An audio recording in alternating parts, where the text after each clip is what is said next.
звук откуда-то вот отсюда сзади. Вот где-то в районе ИБУ, там где-то.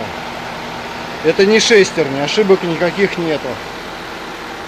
Мужики, кто что скажет?